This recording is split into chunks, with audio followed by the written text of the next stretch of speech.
Think about the last viral post you saw. It might have been funny, shocking, or completely wrong, and still it spread everywhere.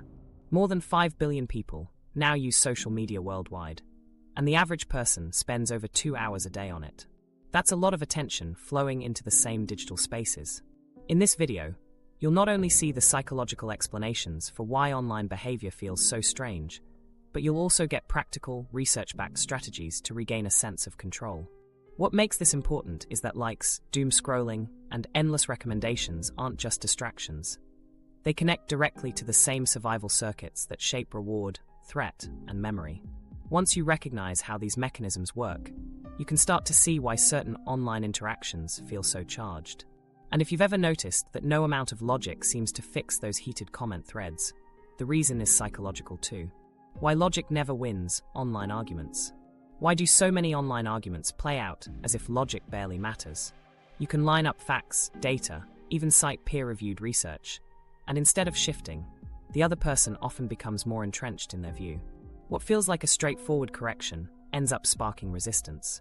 The difference between correcting a math mistake in real life and attempting a public correction online is that the digital setting adds new layers: visibility, identity, and performance that change how people react.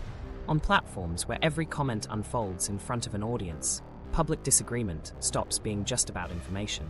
It becomes a kind of staged performance where conceding feels like losing face. In this environment, evidence does not necessarily clarify a misunderstanding. Sometimes it even sharpens opposition. Corrections can fail because they repeat the falsehood, reinforcing its familiarity, and because what should be a private reflection turns into a public duel. That's why the stronger your evidence, the more it can provoke resistance rather than open-mindedness.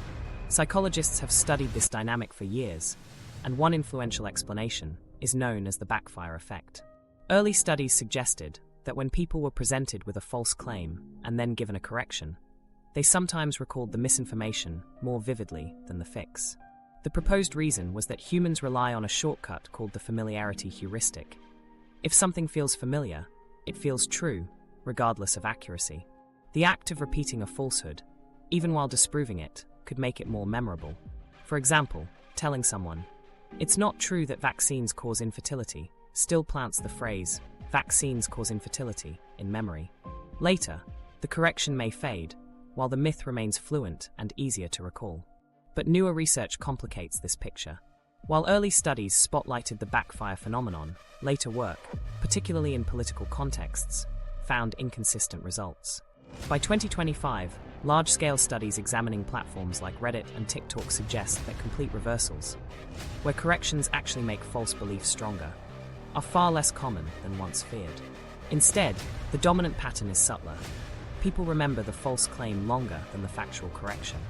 For instance, a 2025 study on health misinformation showed that after 3 days, participants more often recalled the misleading sentence than the clarifying note that followed it.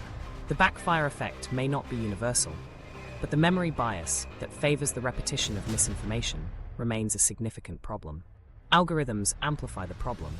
When you reply to a post repeating the original myth in order to deny it, you boost its visibility. Platforms reward that engagement by promoting it further. To an algorithm, a correction looks no different from agreement. It's just another sign that the content grabs attention. The result is that efforts to erase a false claim can help resurface it, spreading the very phrase that should fade.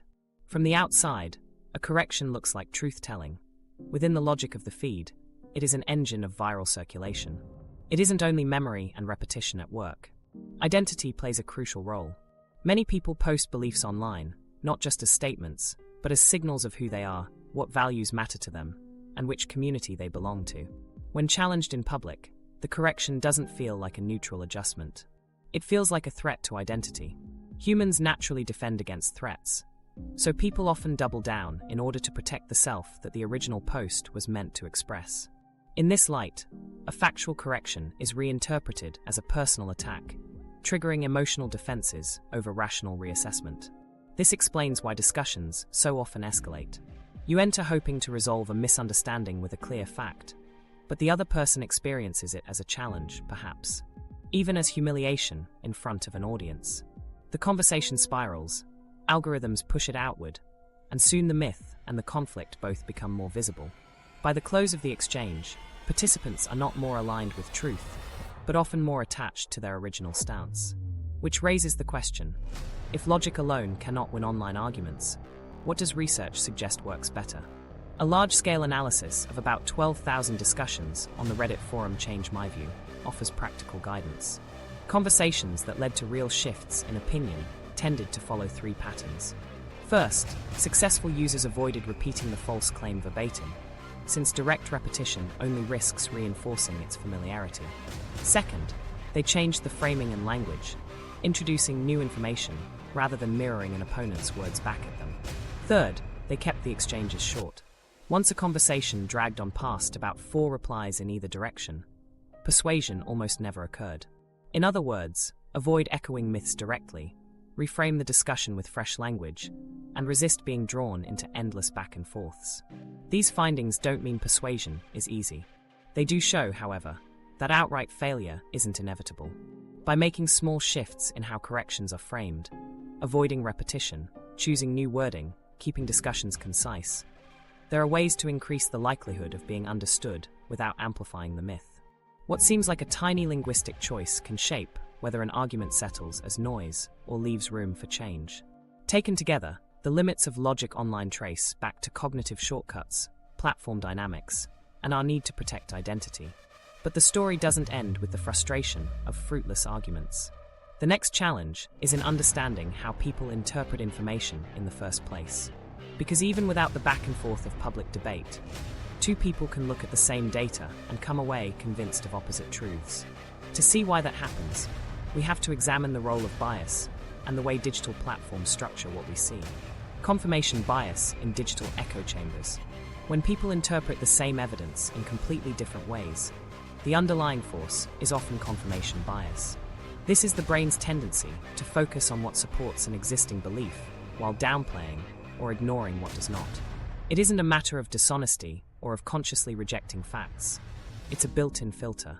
In digital spaces, that filter becomes much stronger because online platforms display information in ways that amplify agreement and minimize contradiction.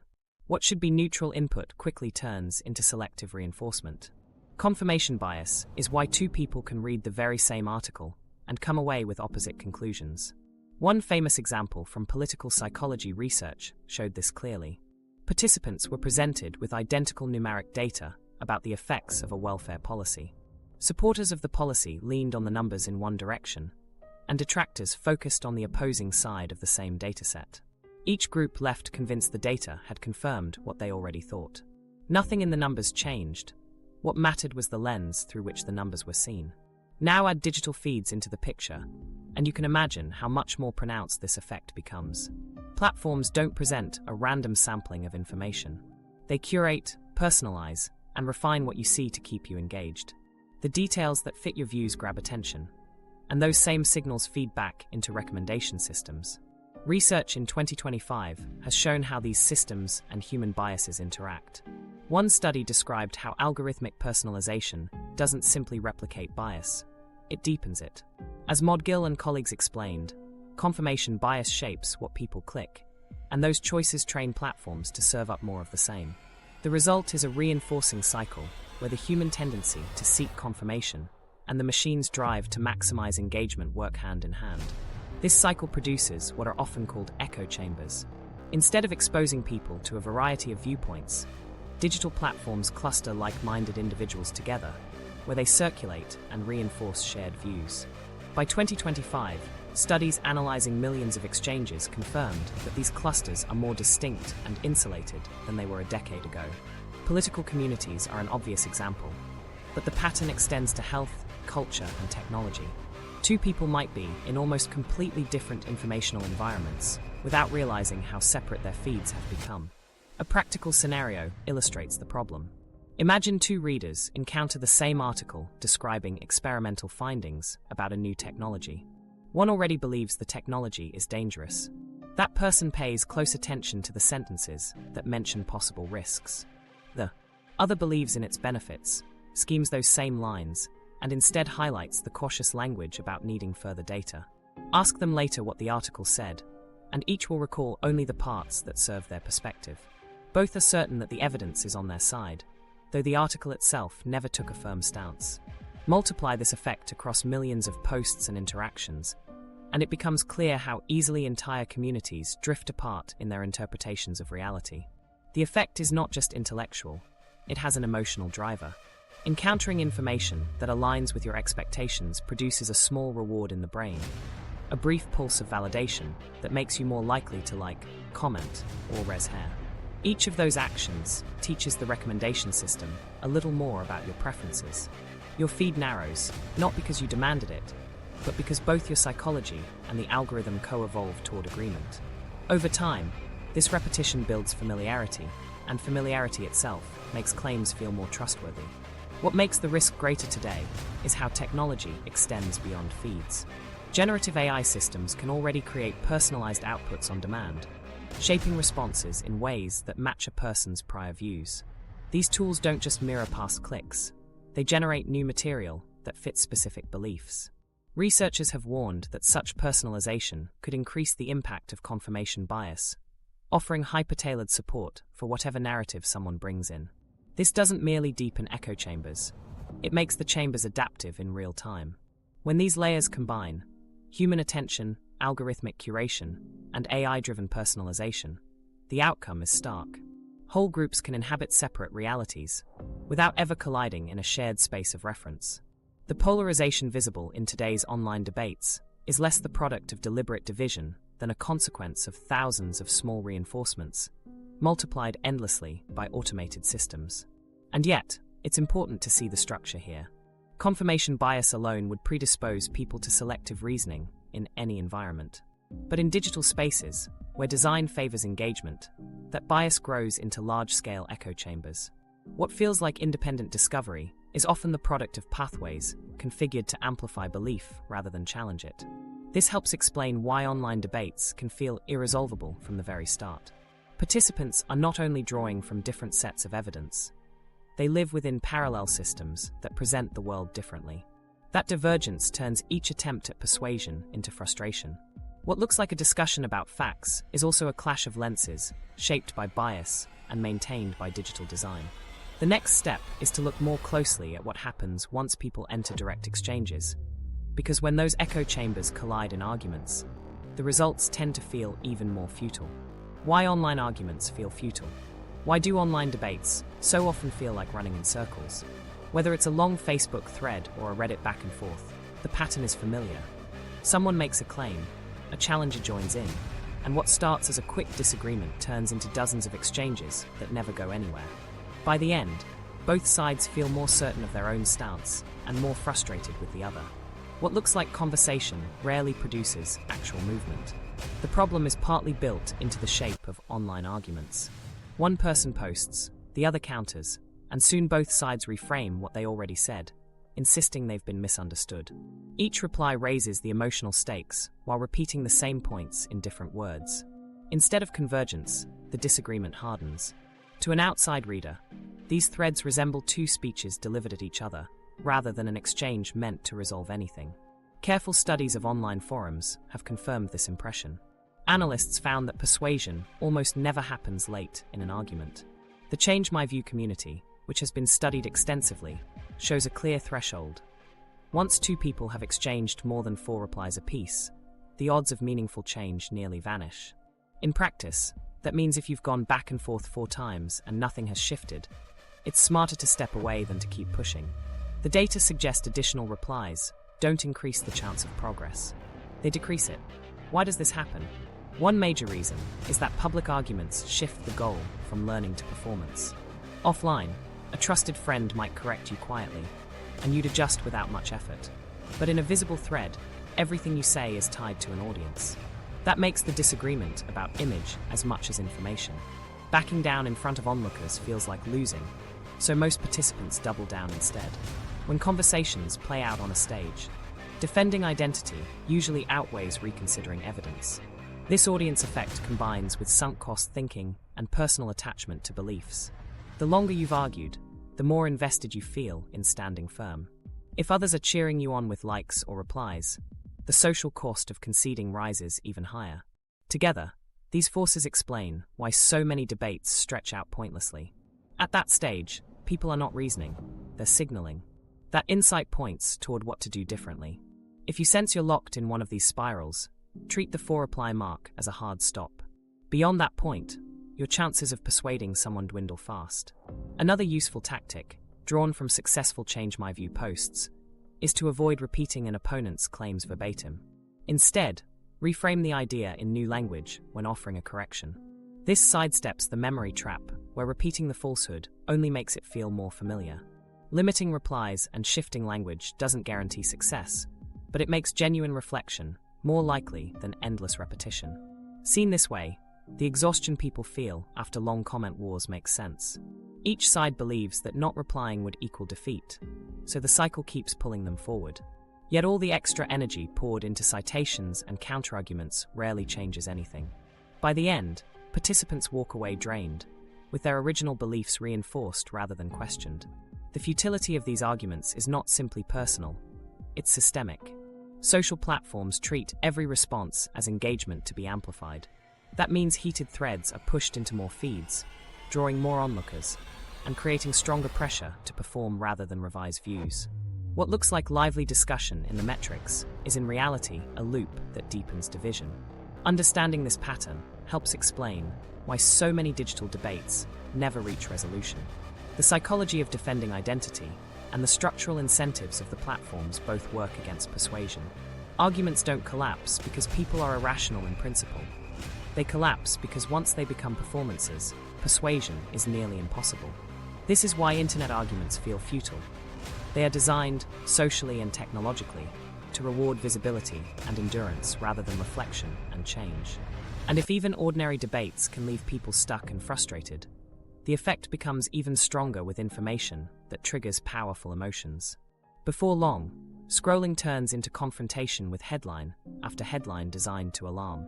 To understand why we often find ourselves caught in that specific loop, it helps to look at how the brain is wired to respond when digital feeds constantly highlight threats. Doomscrolling and the brain's threat radar. Why is it that, late at night, when you know you should be resting, you end up scrolling through headlines that make you anxious? You tell yourself it'll just be one more story, but that turns into another and another. Before long, half an hour, or more, has slipped away. This behavior has become so common it now has a name, doomscrolling. But as modern as it feels, the roots of this habit stretch back far before smartphones. The pull comes from ancient survival systems in the brain that once helped humans detect and respond quickly to danger. From an evolutionary standpoint, noticing threats first made perfect sense. Thousands of years ago, failing to spot a predator or an oncoming storm could mean disaster, while missing a bit of good news carried no cost. Over time, the human brain developed a built-in attentional bias toward the negative. This is why even in today's digital world, warnings and alarming stories demand our attention more forcefully than neutral or uplifting content. Our old survival wiring still pushes us to scan for hazards, even when those hazards are just headlines. Neuroscience helps explain why doomscrolling locks us in so effectively. At the center of the brain's threat radar is the amygdala, a structure that specializes in detecting emotionally significant information, especially signals of fear and danger. When you scroll past a story about political unrest, environmental disaster, or health risk, the amygdala engages immediately, flagging it as something that needs attention. You may not enjoy reading the update, but your attention sticks because the brain treats it as vital to survival. What makes the loop stickier is that another system kicks in alongside the amygdala, the brain's reward circuitry. Dopamine, often associated with pleasant rewards, also spikes during the anticipation of something new. Each swipe promises another piece of information. Maybe it's the detail that explains the current crisis. Maybe it's a developing update. What's next? Anticipation nudges dopamine upward, and the combination of fear and anticipation locks you to the feed. It is less that you want the bad news itself, and more that your brain rewards the search for the next thing. This dual process, threat detection and reward anticipation, creates a loop that's hard to escape. The amygdala keeps you on alert, signaling that perceived dangers need monitoring, while dopamine provides a little push to keep checking in case relief or resolution is just another scroll away. Together, they wire a cycle where you feel both uneasy and compelled. tired but unwilling to stop. With infinite content available, the cycle can, in theory, continue indefinitely. Studies have confirmed that this pattern isn't rare. By 2025, surveys show daily screen time rising again compared to just a few years prior, with a marked increase in late-night news consumption. Younger users, especially, report staying up far past midnight cycling through crisis-driven content. Importantly, doom-scrolling doesn't just burn time. It's tied to measurable drops in mental well-being. For instance, research reported in 2023 and 2024 found consistent links between habitual doom-scrolling and higher levels of existential anxiety, along with greater signs of depression and hopelessness. In other words, spending more time with negative feeds doesn't simply expose you to bad news. It magnifies distress and leaves you more vulnerable to rumination long after logging off. Why does the mood crash so intensely? The issue is that the brain doesn't process each alarming headline in isolation. Seeing stories about a hurricane in one region, conflict in another, and health scares at home, all in a row, creates the impression of a world filled with non-stop, inescapable danger. The amygdala responds as if the threats are all present at once, heightening vigilance, keeping the nervous system aroused, and disrupting rest. That's why after a night absorbed in grim news, the body feels restless, the mind refuses to settle, and sleep becomes elusive. The design of digital platforms intensifies this phenomenon. Recommendation systems measure what captures attention, and since negative content tends to hold viewers longer, algorithms learn to feed it back more often. What begins as a single look at breaking news slowly reshapes the feed into a concentrated stream of crises. The experience of doom scrolling isn't just staying updated with world events. It's interacting with a system optimized to reinforce and prolong your attention by keeping you on alert. It's tempting to frame doom scrolling as nothing more than poor discipline. Just log off, the logic says. But neuroscience suggests otherwise. The urge to keep scanning the feed comes directly from adaptive mechanisms that once kept our species alive. The problem is not that the brain is defective, but that an ancient survival tool is colliding with an environment designed to exploit it. Unlike the natural world, where alertness could fade once the danger passed, online feeds present no endpoint. With each new refresh, uncertainty continues, and the brain that longs for closure never receives it. That's why this habit feels so difficult to break. Each swipe carries a promise. Maybe the next update will explain, or solve, or assure. Instead, each swipe usually leads to another source of unease. The search for safety or clarity never resolves, yet the brain keeps anticipating that it might. In many ways, doom scrolling is the modern manifestation of the age-old vigilance that helped ancestors scan dark forests for predators. The difference is that the digital forest has no edge. Recognizing doom scrolling as a biological loop, rather than just a lack of willpower, can also point toward ways to interrupt it. Small environmental changes matter more than pure self-control because they cut the feedback cycle off before it escalates. Researchers and healthcare groups share a few low-effort adjustments that are practical starting points. One is to experiment with muting app notifications for a single evening. Another is to physically move your phone out of arm's reach when you go to bed, forcing a pause before you can check it impulsively. A third tip is to set your phone's display to grayscale mode at night, dulling the visual cues that keep the brain expecting stimulation. These aren't moral rules, but experiments.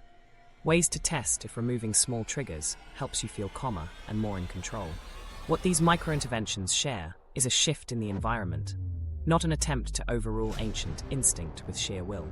By lowering the constant triggers that activate the amygdala and reward circuitry, they put enough distance between you and the feed to allow your attention system to cool down.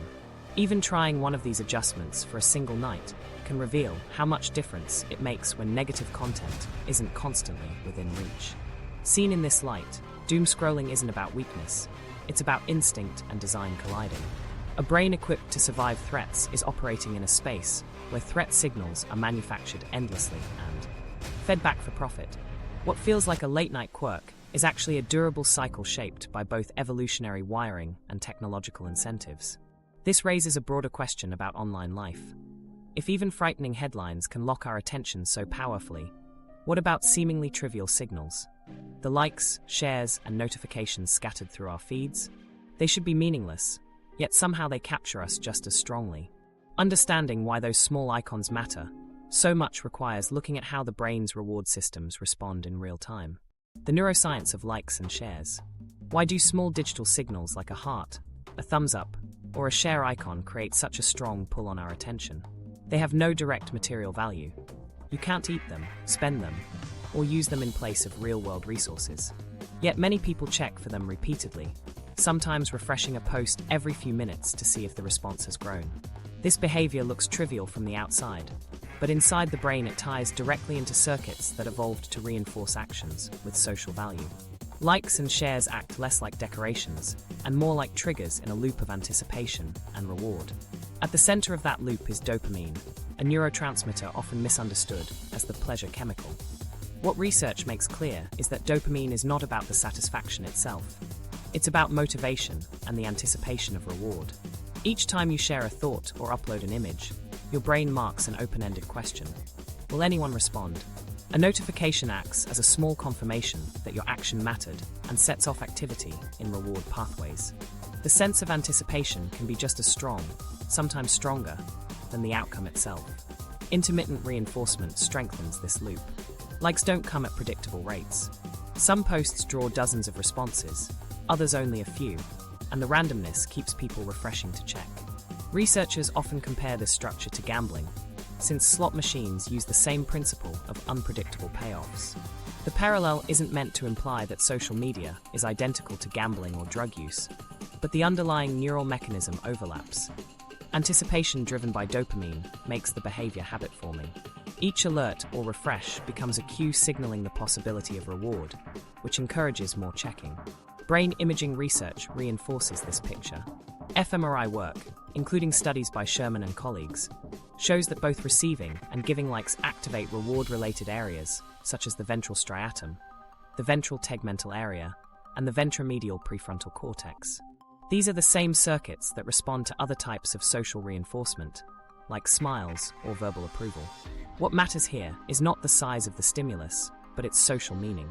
Even symbolic interactions can activate the same networks that motivated human connection long before digital platforms existed. The data highlight that a heart icon doesn't operate as a meaningless pixel. It engages brain regions tied to belonging. In evolutionary terms, being accepted and supported by a group carried real advantages for survival. Today, a like or a share resembles that same signal in miniature. It assures the brain that the user remains part of a social circle. For young users, whose reward systems are still developing, these responses generate especially strong bursts of activity, but adults show the effect as well. Reward circuits remain responsive across the lifespan, which is why the appeal persists at every age. Where things become more complex is when expected attention does not arrive. Research in 2025 shows that low engagement, compared to what a user anticipated, activates neural patterns often associated with social exclusion or rejection. This means that not getting likes is not just neutral, it can be experienced by the brain as a subtle sting. As a result, users are caught in a two-sided system.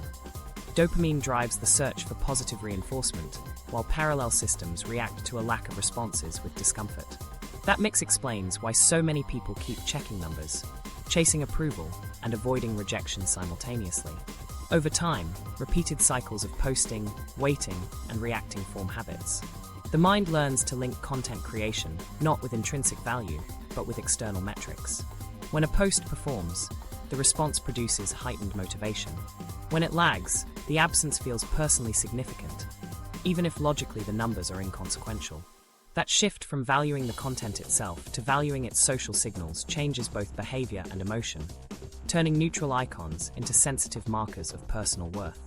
This process becomes clearer when you consider how reinforcement builds. Posting, seeing a trickle of likes, and receiving occasional bursts trains users to focus on numbers. The association between approval and action grows gradually, embedding habits of checking and rechecking. What begins as curiosity drifts into compulsion, because the brain's chemistry links these signals directly to motivation systems. Importantly, the context of the content does not matter. Whether it is a personal story, a news article, or a meme, the brain treats the arrival of feedback as meaningful. Practical implications come from understanding that it's the anticipation, not the outcome, that drives much of the checking cycle. Since platforms deliver rewards unpredictably, the brain continues to look for them. Small, design tweaks can lessen that pull. Researchers have suggested that removing prominent badges or disabling automatic engagement counters can reduce constant checking. For individuals, a simpler experiment is to mute notifications for 48 hours. Paying attention to how often you reach for the phone during that period can reveal the strength of the urge. Breaking the automatic loop becomes easier once you see that much of the compulsion arises from cues that can be adjusted or silenced. These findings reveal why the icons feel heavier than they look. A heart or share button is not consciously seen as vital, yet in practice it interacts with ancient systems wired for survival through social recognition. By shaping feedback as intermittent, platforms harness the same anticipatory circuits that once drove foraging or exploration. This makes likes and shares feel irresistible despite their superficial appearance. Habits form quickly, attention attaches to numbers, and emotional states shift according to engagement patterns. That doesn't mean every notification rewires the brain permanently, or that social media use is equal to drug dependence. Instead, the concern is how much of everyday motivation is now linked to digital signals never intended for this role. The overlap in neural circuits explains why even minor online interactions feel charged. Understanding this allows us to see the cycle without exaggeration, but also without dismissing its significance. So likes and shares are not just optional symbols. They actively participate in shaping attention, influencing emotion, and reinforcing habits. A trivial-seeming signal acquires power because it engages systems designed to keep humans motivated and connected. That is why dismissing these icons as meaningless misses the point. Within the brain, each one operates as a small but potent social marker. Recognizing this also helps explain why certain posts spread far beyond their immediate context.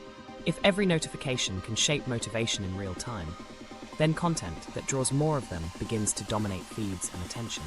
The real question becomes, why do some posts spark this chain on a massive scale while others fade almost instantly?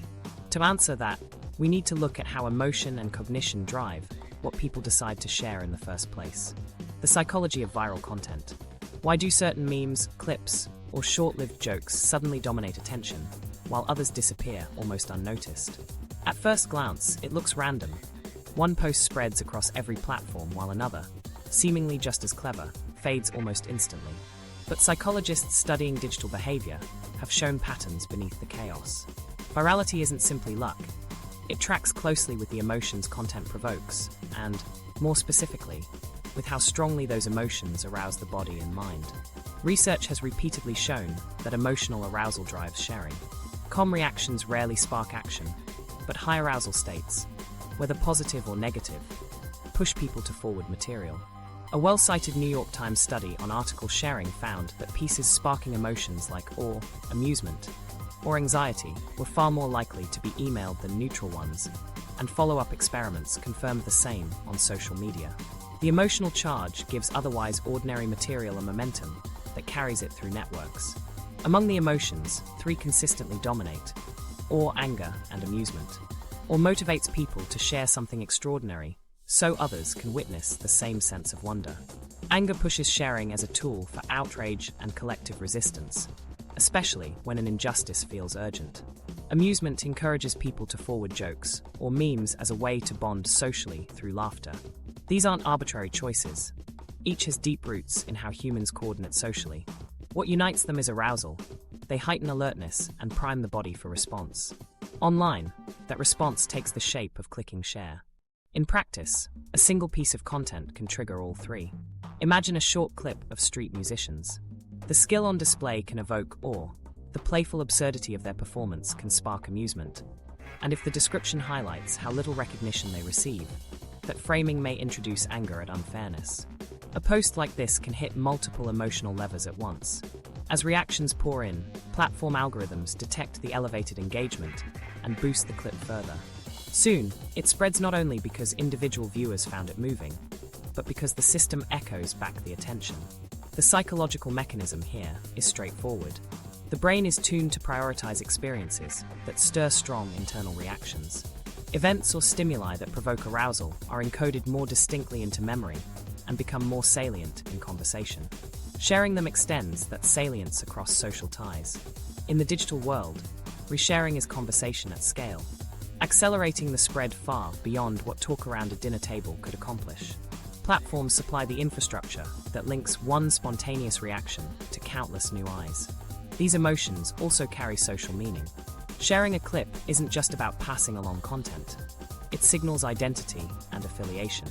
Posting something funny shows others what kind of humor you value. Resharing an angry post about injustice is a way of expressing moral stance and group belonging. Forwarding or inducing art or skill aligns you with appreciation for creativity or excellence. Every share says something about the sharer, which doubles its appeal. It propagates the content and simultaneously communicates personal values. That dual function helps explain why the oddest viral events of recent years seem to explode so quickly.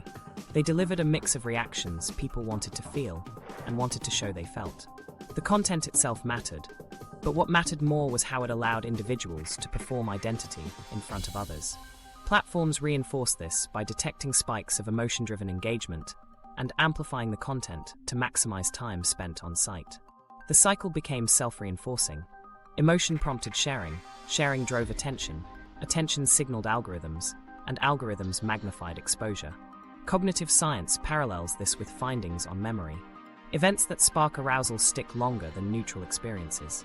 The subjective vividness leads to repeated reference, and in digital contexts, that repetition is embedded in the very architecture of recommender systems.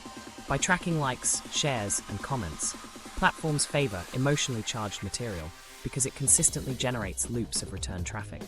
Thus, the same biases that make the brain remember emotional stimuli also make platforms promote them.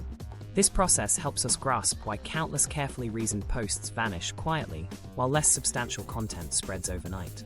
Neutrality fails to trigger the motivational systems that activate sharing. Without the jolt of emotion, information may be noticed but rarely acted upon, and action is what fuels reach. The social internet is structured so that arousal serves as the passport to visibility. What travels is not necessarily what is most informative or accurate, but what produces urgency at the level of the body and the brain. It's important to note that high arousal sharing does not guarantee positive outcomes. Anger, for instance, spreads misinformation as efficiently as or spreads creativity. Disinformation laced with outrage tends to travel faster than fact checks because emotion, not accuracy, sets the pace. The mechanism doesn't discriminate between constructive and destructive content. Its threshold is simply intensity. This connects directly back to the psychological filters and algorithmic incentives that prioritize what grabs attention over what clarifies truth. Some of the most persistent viral controversies illustrate this point. Outrage over a corporate misstep circulates rapidly, not because the details are always understood, but because the anger itself is contagious. Similarly, humorous distortions of events or cleverly designed memes circulate, even if they misrepresent reality, since amusement invites instant forwarding. The social signal outweighs the factual one, leaving accuracy behind. This is a trade-off embedded in both psychology and technology. Unless an event evokes an emotional reaction, it is unlikely to reach mass visibility. The implication for creators, and for anyone engaging online, is sobering. If the goal is to reach large audiences, emotional spark matters more than polish or insight.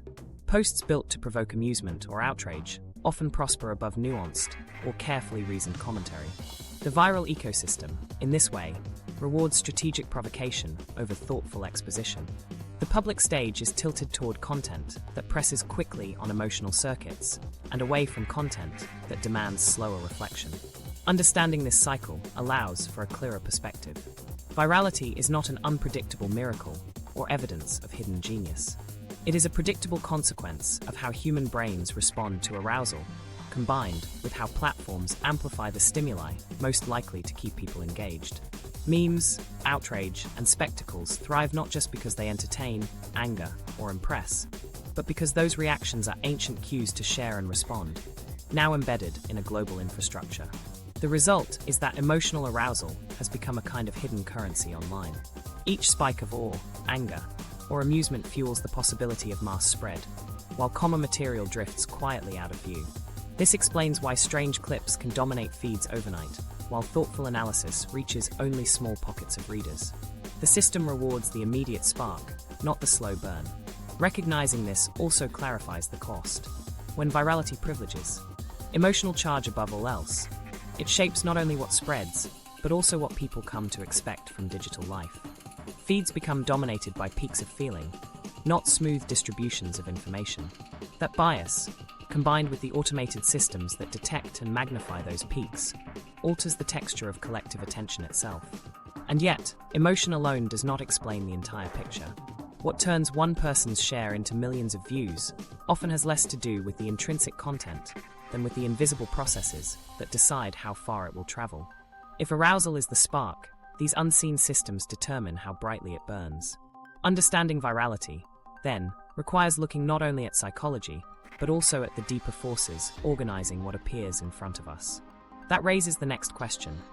When you scroll online, how much of what you see is a genuine choice, and how much has been nudged into place by mechanisms you never notice?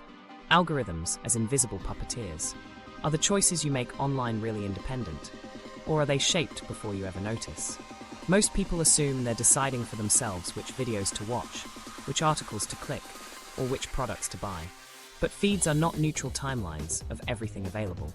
They are the output of hidden calculations designed to optimize what captures attention. As of early 2025, more than 5 billion people use social media worldwide, spending on average over 2 hours and 20 minutes a day in these environments.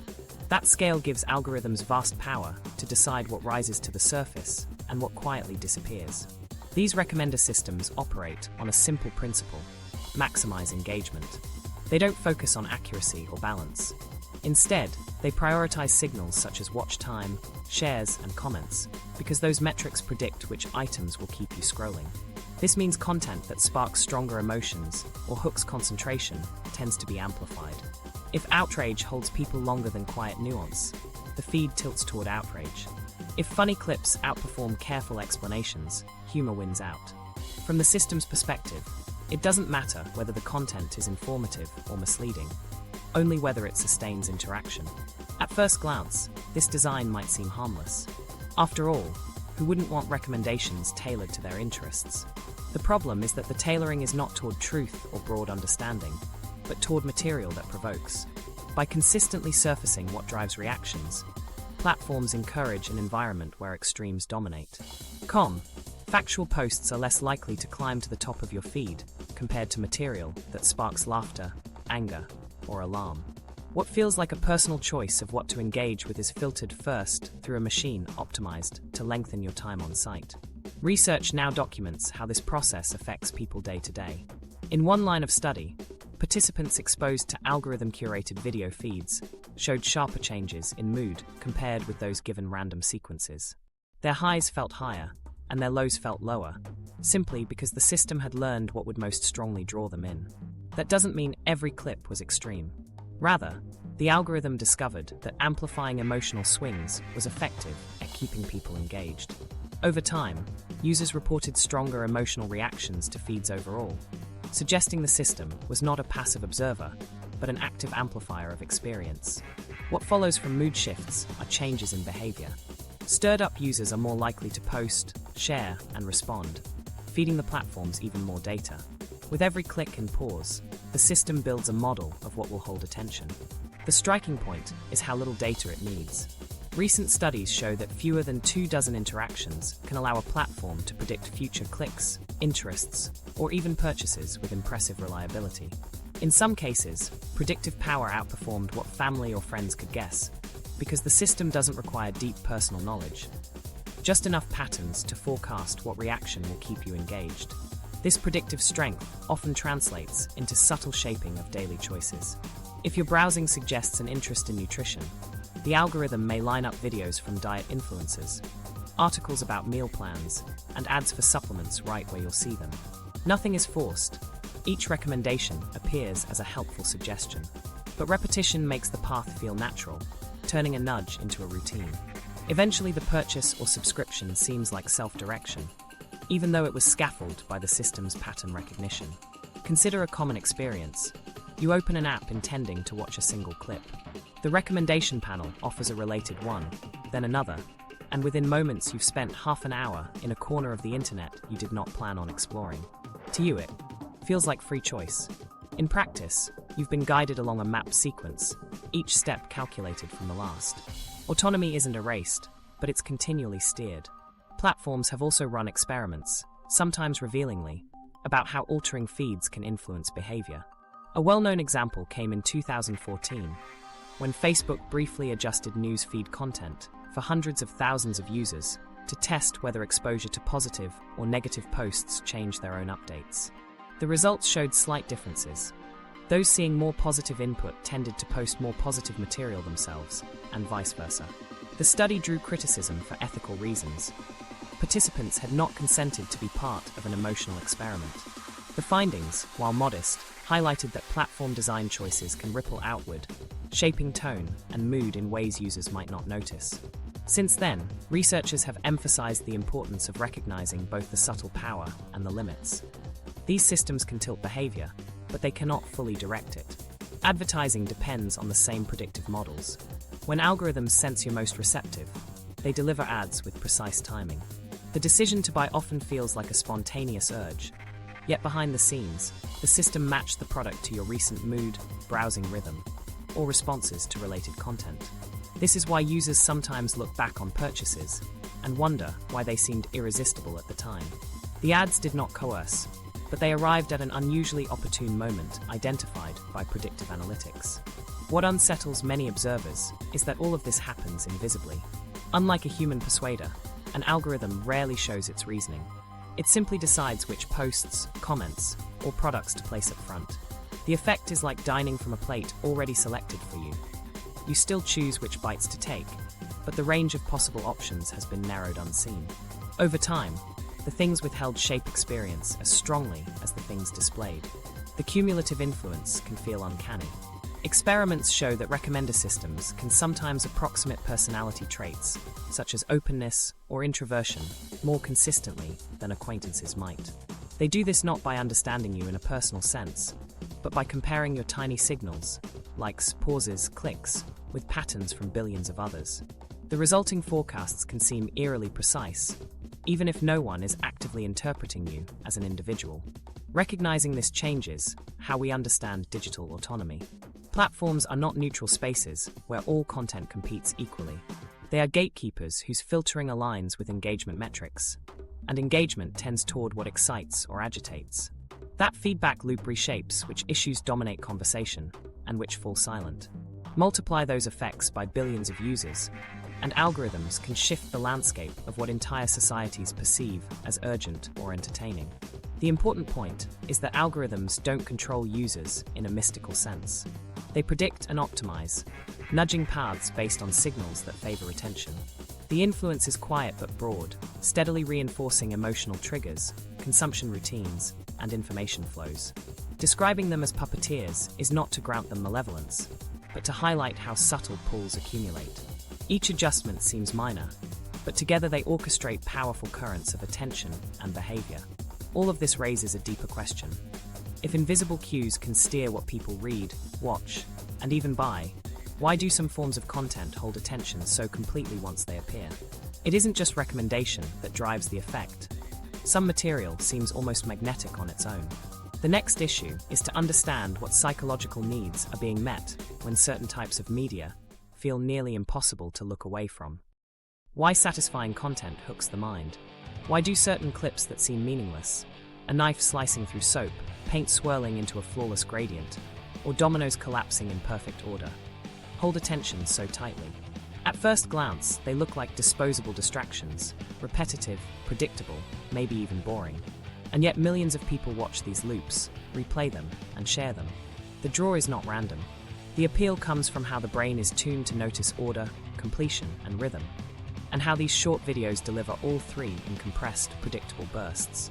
One explanation is the brain's preference for structure. Across cultures, people consistently rate symmetrical forms and repeating patterns as more pleasing than chaotic ones.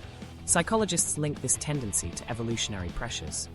Symmetrical faces, balanced environments, and repeatable patterns often signaled health, safety, or stability in the past. Watching a video of tiles placed in a flawless sequence or paint lines merging seamlessly gives that same cue of order. It feels good not because the content matters, but because it taps into a deep-seated preference for coherence that dampens uncertainty. Completion adds another layer. Leaving tasks unfinished creates tension, and our memory lingers on open loops until they close. This idea traces back to the Zeigarnik effect, first described in 1927 by psychologist Bloomer Zeigarnik, who observed that people remember incomplete tasks more than completed ones. That same mechanism explains why cliffhangers nag at us, or why unfinished chores weigh on the mind. Oddly satisfying, clips exploit this bias by staging endless microtasks that resolve cleanly. Soap shavings leave no rough edge, sand blocks flatten evenly, liquids blend smoothly into one color. Each resolution scratches at the mental itch left by open loops, delivering completion in seconds. Repetition reinforces that reward. The brain tunes itself to rhythm. When sequences repeat predictably, they capture attention without strain. Experiments as recent as 2025 showed that people judge rhythmic motion, whether waves of shape or consistent visual pulses, not only as more pleasing, but also more memorable than irregular patterns. Taking in loops that repeat with exactness, like hydraulic presses flattening identical cubes, uses this rhythmic preference. It creates a cycle where predictability feels almost meditative, so people often watch the same loop several times without boredom. When symmetry and repetition align, the effect strengthens further. Slime that spreads evenly or marbles rolling in synchronized spirals combine balance with closure, offering two kinds of resolution in one clip. The experience feels complete, in a way daily life rarely does. Ambiguity clouds most of our tasks. Bills remain half-paid, emails unfinished, questions unanswered. These short videos carve out artificial pockets of perfection, where every movement leads gracefully to its conclusion. Viewers often report calmness, not because the scenes are inherently soothing, but because they stage control and harmony in miniature. That calmness comes from removing the small irritations of incompleteness. Each clip is a packaged accomplishment, even if the viewer does nothing at all. The mind interprets tidy, conclusive visuals as boxes being ticked, tiny problems solved, tensions resolved. Just as unresolved chores weigh on attention, these staged closures relieve attention. Satisfaction comes less from the object being manipulated, and more from the guarantee of an ending. Watching brings the illusion of productivity without work, achievement without effort. This perceived achievement is what keeps these trends persistent. They are not fads that fade because they align too directly with enduring psychological needs. A single clip gives dozens of micro-resolutions in rapid succession. Scratches smoothed away, patterns neatly aligned, contents poured without a spill. The brain experiences each closure as a small release of tension, stacking into prolonged calm. That's why viewers scroll through clip after clip, describing the habit as calming even when the content itself might seem trivial. The platform's design turns this tendency into a loop. Autoplay and infinite scroll ensure that as soon as one neat resolution ends, another awaits. Dopamine, released in anticipation rather than reward itself, drives the impulse to keep reaching for the next clip. Just as a story arc compels people to binge-watch a show, these short arcs of completion compel continuation. The distinction is that here, closure comes in seconds rather than hours, multiplying the number of cycles in a single sitting and making time disappear. Lab studies lend support as well. Participants shown smooth, symmetrical patterns reported sensations described as lighter or cleaner compared to irregular ones. That feedback implies that perception and physical response are linked. The brain simulates relief when closure is presented visually. Even though viewers never lift a finger, their bodies cue mild signals of completion, similar to the small release of finishing a task. Watching sand shear into clean lines or dominoes fall without error activates this same finished response, giving the illusion of effort concluded. Another detail helps illustrate the mechanism. A clip showing candies sorted into perfect color grids doesn't only amuse, it provides resolution. Every misplaced piece finds its spot, the pattern stabilizes, and nothing feels left hanging. Viewers may not consciously think in terms of closure, but they experience relief because the uncertainty of disorder resolves. That clarity explains why patterns that feel pointless on paper become captivating on screen. They settle unfinishedness quickly and perfectly. Even humor adapts this formula. Exaggerations, like pencils sharpened past the usable point or objects arranged with unnecessary precision, combine small completions with mild absurdity. Humor keeps arousal high without turning to stress, while symmetry and repetition keep the loop satisfying. That blend explains why these clips travel as swiftly as they do. People don't share them because of the objects themselves, but because the experience offers a recognizable, universal payoff. What these examples reveal is not one single cause, but multiple interacting forces. The brain rewards symmetry, closure, rhythm, and simple task resolution. Each mechanism amplifies the next, producing a state of focused attention with little effort. In some ways, the effect resembles flow, the psychological state of absorbed attention, except compressed into seconds and evoked by outside patterns instead of internal goals. Researchers acknowledge there is more to uncover, but the current evidence suggests a layered process where perceptual biases and cognitive habits align. That alignment transforms trivial motions into addictive loops of micro-rewards. Order replaces chaos, closure resolves tension, repetition sustains predictability. The combination explains why one clip can hold attention longer than expected, and why endless scroll turns into minutes lost. While the objects themselves are meaningless, the psychological hooks are anything but. They recycle ancient biases the brain still runs on, and repackage them into flashes of guaranteed satisfaction. Understanding this cycle makes it clearer why a soap-cutting video captures attention. It's not the soap, it's the certainty. Predictable closure, symmetry, and rhythm compress primal preferences into a form suited to endless feeds. These videos deliver the illusion of order and achievement in a world of interruptions, tying attention to loops of small but irresistible rewards. But if minimal, predictable tasks can grip us this way, there's another category of digital content that trades not on calmness, but on intensity. These are the trends that ask people to do something out loud, in public, often for approval or recognition, sometimes at real risk. They show how the same reward systems that keep us soothed by patterns can, in different conditions, push us toward actions whose stakes are anything but trivial. The dopamine hunger of online challenges. Why do so many people join online challenges that range from harmlessly strange to genuinely risky, even when the risks are obvious? Every year brings a new wave of stunts and dares, eating bizarre foods, attempting dangerous feats, or enduring physical discomfort, all recorded and broadcast for others to see. To those outside the trend, the behavior can look baffling. Yet challenges keep surfacing, gaining momentum, and pulling millions in. This isn't simply about recklessness or boredom. There are predictable psychological mechanisms at work, rooted in both brain development and how social platforms reward visibility. One of the key factors is the way adolescent brains mature. Brain imaging research shows that the ventral striatum, a central hub in the brain's reward circuitry responsible for processing incentives and social feedback, matures earlier than the prefrontal cortex, which is responsible for self-control and long-term planning. This imbalance means teenagers and young adults are biologically tuned to seek intense rewards before the systems that regulate judgment are fully developed. Researchers like Sherman, Meshi, and others have emphasized that this pattern increases sensation-seeking and reward sensitivity, making adolescents more vulnerable to momentary dopamine-driven impulses, especially when social feedback is at stake. This sensitivity is amplified when peers are involved. Adolescence has always been a time when social belonging exerts powerful influence, but online platforms enlarge the stage dramatically. A challenge isn't just performed privately, it's broadcast to friends, acquaintances, and strangers. Neuroscience findings from 2012 and 2016 illustrate this effect well. When adolescents believed their peers were watching, fMRI scans showed heightened activation in reward circuits like the ventral striatum compared to when they were alone. In digital environments, where audiences can number in the hundreds or thousands, that peer effect multiplies, making the social stakes, and therefore the thrill, even greater. That social validation becomes the fuel. Each like, view, or repost after a challenge participates in a feedback loop.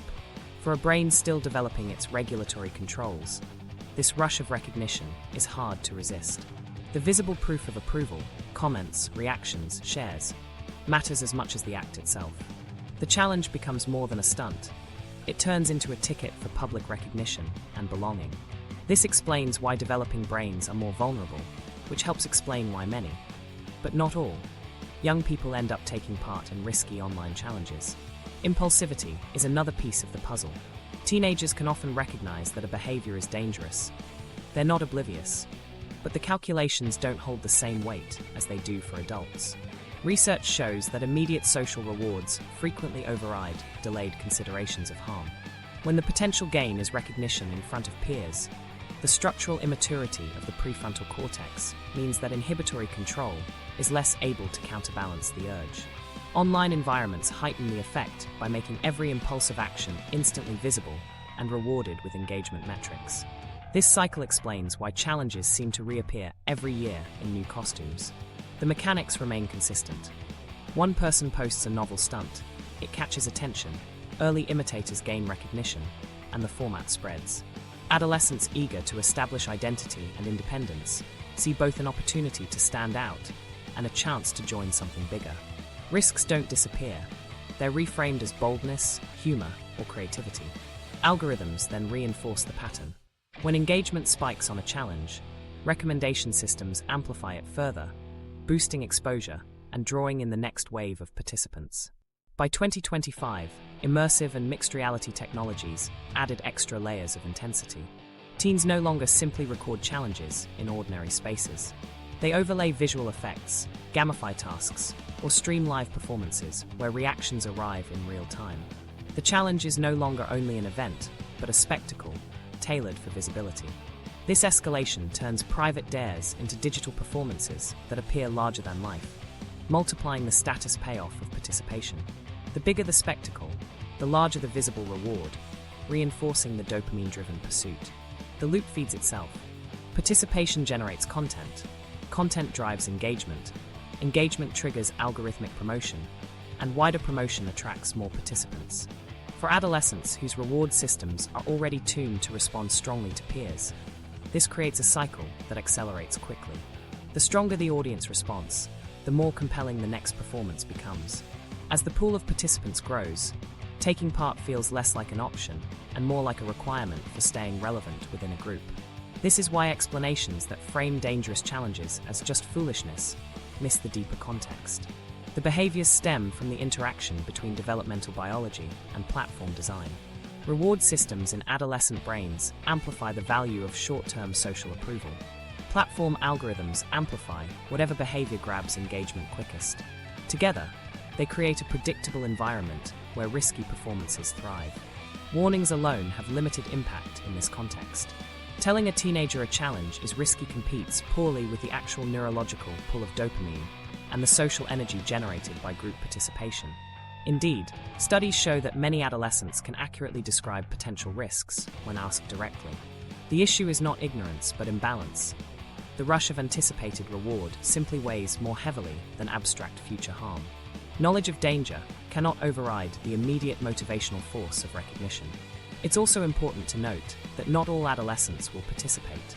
Some resist the influence, some avoid the trends entirely, and others respond cautiously. The key point is that developing brains are on average more susceptible to the lure of short-term visibility, which increases the proportion of young people drawn into these events. That susceptibility explains the repeated emergence of risky challenges, but it is not destiny for every individual. What also sustains challenges is their framing as collective rituals. Hashtags, repeated audio tracks, and fixed formats give them structure. To post a video using a challenge hashtag is to step into a recognizable framework, signaling membership in a shared community while adding personal flair. The risks are reframed not simply as costs, but as part of the admission price to collective belonging. In adolescence, a developmental period defined by identity construction, this is an especially persuasive pull. Real-time reactions make the cycle even tighter. On streaming platforms in 2025, participants can watch likes, comments, and views stack up before they even finish a challenge. That immediate validation doesn't just reinforce a finished act, but collapses anticipation, performance, and reward into a single loop. The reinforcement starts as the stunt unfolds, deepening its imprint on reward circuits and encouraging future repetition. Recognizing these dynamics also points toward possible ways of reducing harm. Because peer visibility magnifies reward, interventions that reduce the public nature of participation may help. Researchers are currently exploring approaches like delaying when videos are published or steering content into private groups rather than public feeds. These are not perfect solutions, but they shift the reward structure by weakening the instant surge of recognition that makes challenges so magnetic. By softening one part of the loop, they may give adolescents more space to pause before repeating a trend. At root, the persistence of online challenges reflects how brain development, peer dynamics, and platform design intersect. Teenagers do not take risks because they fail to understand danger. They take them because their brains are calibrated to prioritize immediate reward in social contexts, and online platforms specialize in delivering that context at unprecedented scale. Challenges will likely continue to surface in new forms as long as these forces remain aligned. But seeing these dynamics clearly is only the first step. The harder question is what options individuals have once they realize how much of their digital world is engineered to target these psychological levers. If dopamine and algorithms are working together to pull attention, what can people do to push back and regain control over their habits? Practical tools for your digital mind. If so much of online life is tuned to exploit your attention, the next logical question is what you can actually do about it. The answer is not to cut yourself off from technology completely, but to experiment with small shifts in how you engage. Because the systems driving engagement depend on predictable loops, even small disruptions can restore a sense of control. In practice, this means trying straightforward, research-supported experiments and seeing how they affect your own patterns. Adjustments that interrupt cycles without requiring you to abandon digital life altogether. The first experiment is a notification audit. Research from groups like Harvard and Mayo has shown that alerts are potent triggers for dopamine anticipation. Every vibration or ping tells your brain that a reward might be waiting, and the urge to check becomes reflexive. By turning off all but the most essential notifications, for instance, keeping messages but silencing likes or app updates, you remove dozens of unnecessary cues. The rationale is simple. Reducing external triggers cuts down the openings that feed compulsive checking. Try silencing them for 1 week, and watch how often your hand still reaches for the phone without a ping. That alone reveals the strength of learned reflexes. The second experiment is switching your phone to grayscale for 24 to 48 hours. Bright, color-coded icons and feeds amplify salience, which in turn fuels dopamine-driven checking. Hospitals and wellness researchers, including Novotny recommendations, suggest that removing color strips away much of that attraction. Notifications lose their red urgency, images look muted, and scrolling feels less enticing. The effect might sound cosmetic, but in reality, it quiets a visual feedback loop conditioned to be as loud as possible. For many users, the urge to open apps drops after a day, simply because the cues become visually bland. A third experiment is setting a 30-minute daily limit for social media use. Controlled studies have repeatedly shown that participants who kept their daily use to around half an hour reported lower levels of anxiety and loneliness compared to those given unlimited access. The psychology is straightforward. Less time inside endless feeds leaves less room for the mood swings and compulsive cycles those feeds amplify. Apps and phone settings now allow you to set timers that lock after 30 minutes, requiring conscious effort to bypass them. This experiment isn't about scheduling your whole life. It's about proving to yourself how large a difference a ceiling makes once reinforcement loops stop running freely. The fourth experiment addresses arguments themselves. Earlier studies of the Change My View forum showed a practical threshold. Once two sides exchanged more than 4 responses, persuasion almost never happened. After that point, continued replying only deepened opposition. The guideline is therefore simple. Commit to no more than 4 replies in any online debate. When you reach that limit, stop. Doing so isn't about walking away in defeat. It's recognizing that beyond a certain point, the odds of clarity vanish while frustration escalates. The act of stopping conserves emotional energy and undermines the spiral that algorithms reward with engagement. Each of these strategies works for a clear reason. The notification audit reduces external triggers. Grayscale weakens visual salience. The 30-minute limit collapses exposure time to cycles that degrade mood. The 4-exchange rule cuts off the most fruitless arguments before they drain energy. What connects them is that they all insert pauses into automatic loops. Instead of letting dopamine anticipation run unchecked, they force at least brief moments of reflection. Those pauses are where choice re-enters the system. Because these changes work differently for different people, the key is not to assume one of them will cure your habits. Instead, treat them as experiments. Pick one method and commit to just a week of trying it. To measure its effect, keep track of 2 things: the number of times you unlock your phone after bedtime, and a one-sentence note on your mood each night. These are simple metrics, but they make invisible habits visible. Research consistently shows that tracking behavior, even in minimal form, creates enough awareness to shift it. By the end of the week, you can compare. Did phone unlocks decrease? Did the nightly mood notes feel more positive on average? This structured approach reduces vagueness. Instead of wondering whether you feel better, you have a baseline to examine. If the notification audit left your phone untouched for longer stretches, or if your mood notes stabilized during the grayscale trial, those results are evidence. If there was no change, you simply try a different tool. The point is not success on the first attempt, but proof that loops can be interrupted in more than one way. Reframing the process as testing hypotheses, rather than exercising willpower, makes the effort less daunting and more practical. An added benefit is that the effects of these small changes extend beyond personal mood into how algorithms treat you. When you stop feeding platforms constant signals, recommendation models lose some of their predictive clarity. That can lead to more varied feeds, decreasing polarization and repetition over time. In that sense, these personal experiments are not only private acts of control, but subtle ways of reshaping the content environment itself. Small pauses multiply. They ripple outward into larger system responses. Seen together, these strategies highlight that agency online is not an illusion, but it does require intentional action. The brain's wiring makes attention vulnerable, and algorithms reinforce that vulnerability. But each loop depends on predictable cues. Whenever you remove, mute, or interrupt those cues, you reclaim the seconds of awareness that turn compulsion into choice. Technology then shifts from shaping your instincts invisibly to operating within limits you've chosen consciously. The choice is not between abandoning digital life and surrendering to it. It's about using small, deliberate steps to keep your relationship with technology aligned with your intentions. Turn off non-essential notifications. Flatten your feeds into grayscale. Set a ceiling for daily use. Stop arguments at the fourth reply.